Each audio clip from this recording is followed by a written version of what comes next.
Halo semuanya, Assalamualaikum warahmatullahi wabarakatuh. Kembali lagi bersama saya, Hersi Puritasari, dari Prodi Pendidikan Bahasa Inggris Universitas Kanjuruhan, Malang. Di sini saya akan membacakan rangkuman, yaitu tentang ketahanan nasional. Seperti yang kita tahu bahwa istilah ketahanan nasional memang memiliki pengertian dan cakupan yang luas. Sejak konsep ini diperkenalkan oleh Lembaga Pertahanan Nasional Republik Indonesia atau Lemhanas RI pada sekitar tahun 1960-an, terjadi perkembangan dan dinamika konsepsi ketahanan nasional sampai sekarang ini.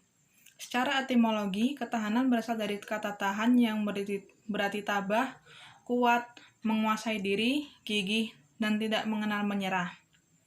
Ketahanan memiliki makna mampu, tahan, kuat, dalam menghadapi segala bentuk tantangan dan ancaman yang ada guna menjamin keberlangsungan hidupnya. Serta kata nasional berasal dari kata nation yang berarti bangsa sebagai pengertian politik.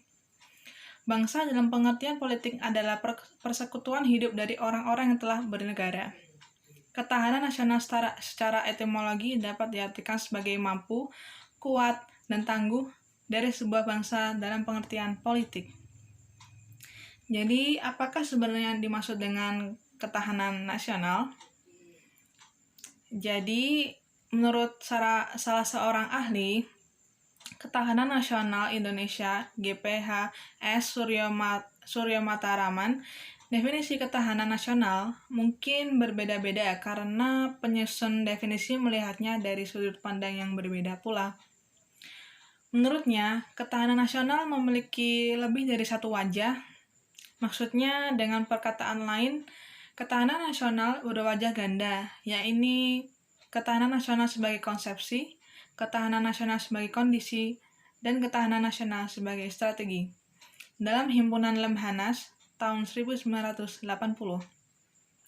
Tentang tiga wajah ketahanan nasional ini selanjutnya berkembang dan terumuskan dalam dokumen kenegaraan, misalnya pada naskah garis-garis besar haluan negara atau GBHN. Jadi pada naskah GBHN tahun 1998 dikemukakan definisi ketahanan nasional sebagai berikut.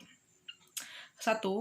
Untuk tetap memungkinkan berjalannya pembangunan nasional yang selalu harus menuju ke tujuan yang ingin dicapai dan agar dapat secara efektif dielakkan dari hambatan, tantangan, ancaman, dan gangguan yang timbul baik dari luar maupun dari dalam, maka pembangunan nasional diselenggarakan melalui pendekatan ketahanan nasional yang mencerminkan keterpaduan antar segala aspek kehidupan nasional bangsa secara utuh dan menyeluruh. 2. Ketahanan nasional adalah kondisi dinamis yang merupakan integrasi dari kondisi tiap aspek kehidupan bangsa dan negara juga. Yang ketiga adalah ketahanan nasional meliputi ketahanan ideologi, politik, ekonomi, sosial budaya, dan juga ketahanan pertahanan keamanan. Subbab A, ketahanan ideologi adalah kondisi mental bangsa Indonesia yang berlandaskan keyakinan akan kebenaran ideologi Pancasila yang juga mengandung kemampuan untuk menggalang dan memelihara persatuan dan kesatuan nasional dan serta memiliki kemampuan untuk menangkal penetrasi ideologi asing dan nilai-nilai yang tidak sesuai dengan kepribadian bangsa Indonesia. Subbab B adalah ketahanan politik adalah kondisi kehidupan politik bangsa Indonesia yang berlandaskan demokrasi, politik berdasarkan Pancasila, dan juga Undang-Undang Dasar 1945 yang mengandung kemampuan memelihara sistem politik yang sehat dan dinamis. Dan juga memiliki kemampuan menerapkan politik luar negeri yang bebas dan aktif. Subbab C adalah ketahanan ekonomi adalah kondisi kehidupan perekonomian bangsa yang berlandaskan demokrasi, ekonomi yang berdasarkan Pancasila yang mengandung kemampuan memelihara stabilitas ekonomi yang sehat, dinamis, dan juga menciptakan kemampuan kemandirian ekonomi nasional dengan daya saing yang tinggi dan mewujudkan kemakmuran rakyat yang adil dan merata. Subbab D adalah ketahanan nasional sosial budaya adalah kondisi kehidupan sosial budaya bangsa yang dijiwai kepribadian nasional berdasarkan Pancasila yang mengandung kemampuan membentuk dan mengembangkan kehidupan sosial budaya manusia dan masyarakat Indonesia yang beriman, bertakwa, dan terhadap dan bertakwa terhadap Tuhan Yang Maha Esa, rukun, bersatu, cinta tanah air, berkualitas, maju dan sejahtera dalam kehidupan yang serba selaras, serasi, seimbang, dan kemampuan menangkal penetrasi budaya asing yang tidak sesuai dengan kebudayaan nasional. Subbab E adalah pertahanan keamanan adalah kondisi daya tangkal bangsa yang dilandasi kesadaran bela negara seluruh rakyat Indonesia yang mengandung kemampuan memelihara stabilitas pertahanan keamanan negara yang dinamis, mengamankan pembangunan dan hasil-hasilnya, serta kemampuan memiliki pertahanan kedaulatan negara, dan juga menangkal segala bentuk ancaman. Masing-masing rumusan tersebut dapat dikembalikan dalam 3 wajah ketahanan nasional.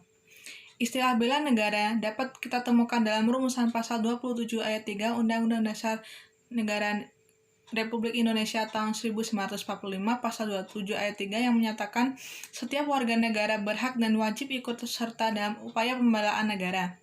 Dalam buku pemasyarakatan UUD NRI 1945 oleh MPR tahun 2012 dijelaskan bahwa pasal 27 ayat 3 ini dimaksudkan untuk memperteguh konsep yang dianut bangsa dan negara Indonesia di bidang pembelaan negara, yakni upaya bela negara bukan hanya monopoli TNI tetapi merupakan hak sekaligus kewajiban setiap warga negara.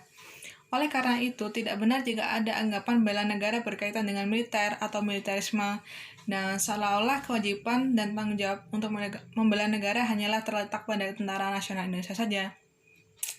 Jika bela negara tidak hanya mencakup perang mempertahankan negara, maka konsep bela negara memiliki cakupan yang luas. Bela negara dapat dibedakan secara fisik dan juga non-fisik. Secara fisik, yaitu dengan cara memanggul senjata, yaitu menghadapi serangan atau agresi musuh. Bela negara secara fisik dilakukan untuk menghadapi ancaman dari luar. Pengertian ini dapat disamakan dengan bela negara dalam arti militer. Sedangkan untuk bela negara secara non-fisik dapat didefinisikan sebagai segala upaya untuk mempertahankan keamanan negara Kesatuan Republik Indonesia dengan cara meningkatkan kesadaran berbangsa dan bernegara, menanamkan kecintaan tanah air, serta berperan aktif dalam memajukan bangsa dan negara, termasuk penanggulangan ancaman. Bela negara juga dapat dipersamakan dengan bela negara secara non-militer.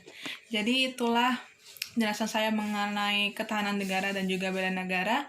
Kurang lebihnya mohon maaf. Wassalamualaikum warahmatullahi wabarakatuh.